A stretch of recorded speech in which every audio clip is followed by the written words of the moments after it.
Duty is about to reach into the future and destroy as much of it as humanly possible with Call of Duty Black Ops 2. And Mark Lamia, the head of Treyarch Studios, is now here right off the Xbox press conference stage to show us more of Black Ops 2 that we did not see in the briefing, right, Mark? Yeah, absolutely. We're going to show you guys more of the level. You know, it was amazing to be out there on the stage with Xbox, but for you guys, we're going to give you some more.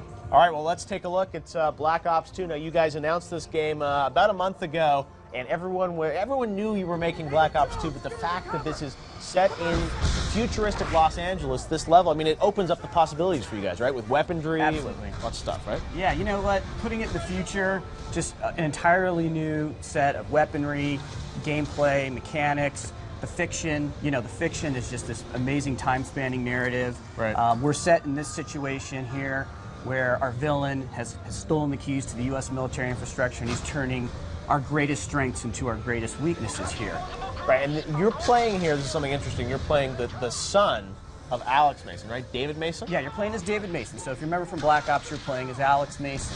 And this game's a direct sequel to Black Ops. So you're gonna play with Alex Mason again when we show you parts of the first Cold War back in the 1980s. Right. You're gonna be discovering what our villain's motivations are, and then your son here, David Mason, is on the hunt for the villain here in this 2025 setting. And of course, in this particular situation, the villain Things are looking grim. I'm getting a little worried here about being at LA Live with all this happening. But don't worry about it here. Anderson's come in here to help you out. So.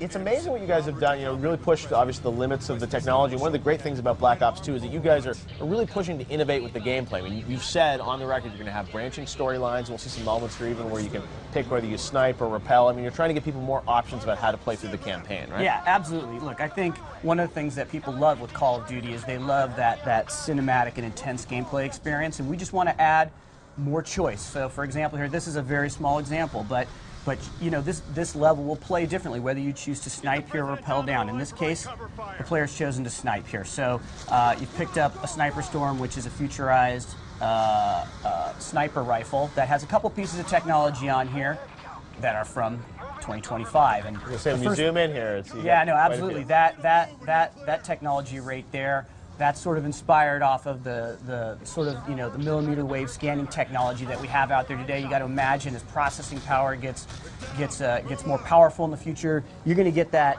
down to a much smaller size, and it's going to make for, in this case, an optic. You know, there's a charge shot mechanic here, which is an entirely new mechanic for sniper rifles here in Call of Duty.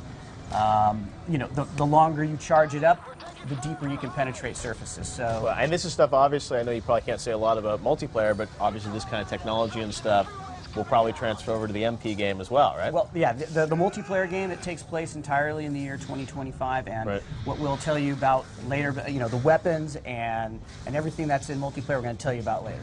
Right, but obviously we're cool new toys that people can play with. There are tons of new toys. Absolutely. Now we're looking at some new stuff here because the Xbox demo had to cut off at a certain point, so now we're going to look at some brand new gameplay, right? Absolutely, absolutely. So you still got to fight up the street, right? You're still protecting the president and the detail there. You have to make your way up the street. I think one of the things about this whole scene is, you know, we've totally, you know, overhauled our entire render. The amount of, and the level of detail, the amount of detail, the lighting, the effects, just everything is on a completely epic scale for this game. Something, so right there what he's doing there is that's a grenade. You know what, in the future, are you going to have to rely on human strength, or are you going to be able to have something where you'll be able to target and be able to you know, my favorite thing is that you've got the robo-dogs, right? The drones. We do have drones, and let me tell you, we'll get to that point a little bit later in the demo. We won't spoil it. All right. Yeah, yeah. So the drones, we saw them in the trailer. People are excited. Right. So here we are. We're inside the car. You're driving. So you're really driving this, because people are always wondering, you know, how much vehicles in there. So you don't. I mean, you're driving. Sort of on rails. You get to go left and right a little bit, right? Yeah. No. Absolutely. Yeah. Well, you're constrained by the road, freeway here by the road. So. Wow, got the jets flying through. Yeah, no, this is just, you know, the level of destruction the team's working on, the environmental animation. A couple blocks away, we're almost ready to see the car driving by here. So you're going underground, obviously, here. And what is your goal? What is your mission here? You're obviously, you know, we saw the president, and obviously there was something going on there, right? Yeah, no. So you're on detail to protect the president here, and so you're in constant communication, right? The president's right behind you. You're escorting, and then something happens. You know, yeah, it was you're ambushed. You get ambushed, but that's not all, because this level just continues. That's the right. Thing, when you first showed this to me, it's like 20 minutes of stuff. It just keeps going on and on, right? With all this action, all this gameplay. Yeah. So like right here, after you get hit, we're opening up, right? You know, just again, the effects, the character work. Well, what you guys are doing with the performance capture and the actors, I mean, you're really pushing the storytelling in-game, which I think is something that, you know, Call of Duty, I think has been a bit of a weakness in the series over the years, that you guys have had amazing action, amazing gameplay, but sometimes, you know, the story hasn't always been in the game. And I mean, here you look at all that happening with the, you know, the bikes and the characters and the voiceover. Even the story of Anderson there. You know, Anderson is that plane. It's there. It's protecting you. Of course, Harper here. We saw some performance capture. There we go. There you go. That's the Claw, the cognitive land assault weapon. So obviously an intense firefight going on here, getting out of that ambush.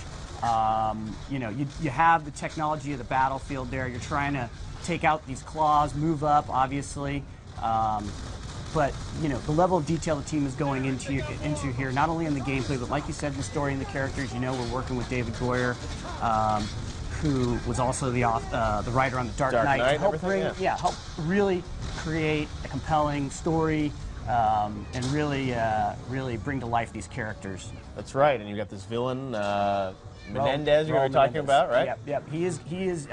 We're going to introduce you a lot more to him later, but of course, you know, you already know a little bit about him. As I said, like the story arc of the game is really, in a way, it's his story arc, because we're going to learn about it again in the 80s when we were playing in the first with the team from the first Black Ops. And they go into the hotel here. Well, this is looking amazing. This is you know, the LA level. So where is this set in the game? Is this the middle, the beginning, the end? Yeah, this is the sort of the back, I would say, the back half of the game. Okay. Yeah. All right. Absolutely. So this is the escalation. There's but like with Black Ops, just when you thought you knew everything and what was going on, we like to turn it. That's what we do with our story in Black Ops. We want to, we like to set you up. You think you know what's going on, and then we just. Well, that was like the announcement trailer. We saw horseback riding. You've got that in there, and it's like we've got futuristic LA, but then we've got stuff set back in the 80s. I mean, there's so much to this game, and you guys have done such a great job, I think, pushing the Call of Duty brand in some new directions with this. And I know tomorrow you're going to be back with us to show another level that you've got called Strike Force, which is another type of gameplay. So busy times at Treyarch, and we'll hear more about multiplayer, I guess, probably later on this year, right? Yeah, no, absolutely, Jeff.